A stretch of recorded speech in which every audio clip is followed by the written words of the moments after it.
자, 어제 새벽 북한이 쏜 발사체에 대해 우리 군 당국 단거리 탄도 미사일로 보인다라고 밝혔죠. 자, 지난 25일 발사한 미사일과 비슷한 특성을 갖고 있다며 그렇게 판단한 배경도 함께 설명했는데, 자, 정작 미사일을 쏜 북한 동무 그거 미사일 아닙니다라고 합니다. 최고 용도자 김정은 동측에서 7월 31일 새로 개발한 대구경 조종 방사포의 시험 사격을 지도하셨습니다. 전술적 재원과 기술적 특성이 설계값에 도달했다는 것이 과학적으로 확인되고 무기 체계 전단에 대한 전투 적용 효과성이 검증됐습니다. 자, 들으신 것처럼 신형 대구경 조종 방사포, 그러니까 미사일이 아니라 새로 개발한 방사포라는 겁니다. 자, 김정은 위원장이 신형 무기에 대한 설명을 듣고 또 직접 시험 사격도 이렇게 지켜봤다고 하는데요. 자, 이 발표가 사실이라면 우리 군은 이 북한이 개발한 방사포를 미사일로 잘못 판단한 그야말로 헛다리를 짚은 셈입니다. 자, 그러나 우리 군의 입장은 바꾸지 않았습니다. 현재까지 한미 정보당국은 새로운 형태의 신형 단거리 탄도미사일과 유사한 비행 특성을 가지고 있는 것으로 평가하고 있습니다. 자, 앞서 지난 25일에 쏜 미사일은 고도가 50여 킬로미터였고요. 그리고 어제 쏜 미사일 고도 30킬로미터였습니다. 자, 군 설명대로 둘 다 이 북한판 이스칸데르라 불리는 신형 단거리 탄도 미사일이라면 이 북한은 이를 다양한 각도로 쏠 수 있다는 걸 과시한 것으로 풀이가 되는데요. 이 전문가들은 특히 이 고도가 30km라는 건 이 40km 이상을 요격할 수 있는 사드로 막을 수 없다는 걸 의미하기 때문에 이 북한이 상당한 기술력을 가진 것으로도 해석할 수 있다라고 합니다. 자, 그런데 정작 당사자는 미사일이 아니다, 이 포라고 한 겁니다. 상식적으로 본인들의 무기에 대해서 격하해서 해명한다는 게 저는 잘 납득이 되지 않는데 합참은 어떻게 생각하십니까? 추가할 부분이 있다고 말씀을 드렸습니다. 자, 합참은 세부적인 건 한미 정보당국이 함께 분석 중이라고 밝혔는데요. 자, 그러면서도 미사일인지 방사포인지 구분할 수 있는 능력은 우리 방어 시스템으로 충분하다라면서 여전히 자신감을 내비쳤습니다.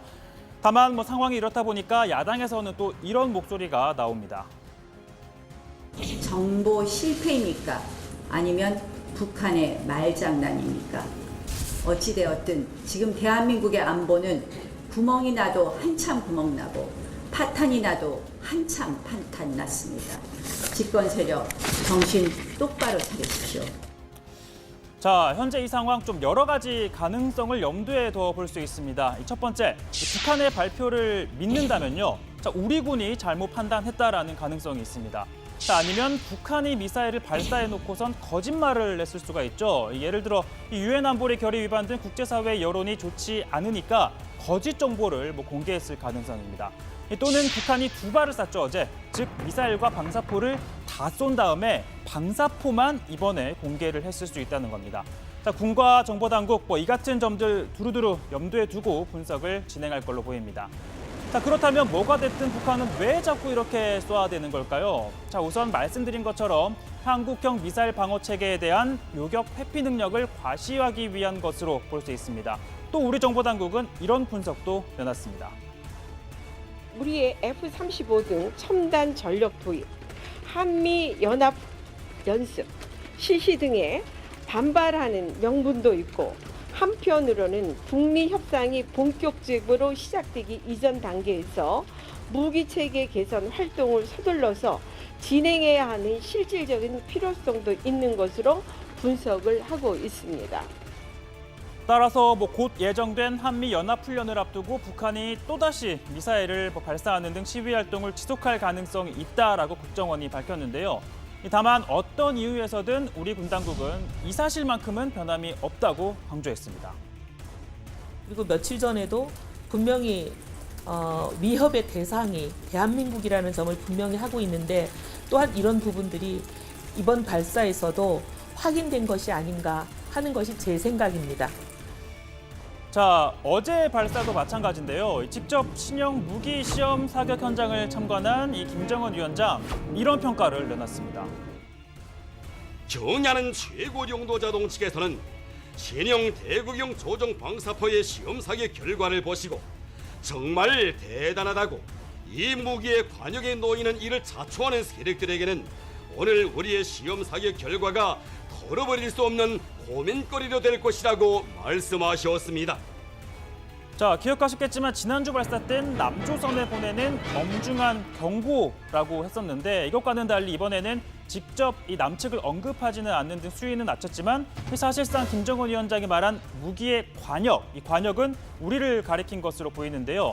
자, 발사 지점을 기준으로 비행거리 250여 킬로미터는 사실상 서울과 수도권이 이 관역권에 해당하기 때문입니다.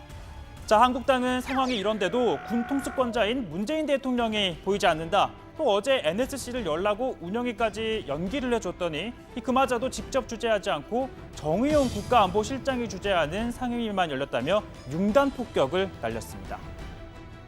요즘 우리 한반도 주변 안보 상황을 보면 우리나라가 한마디로 동네 북이 된 것 같습니다. 북한 김정은도 내놓고 평양발 경고라고 하고 있습니다.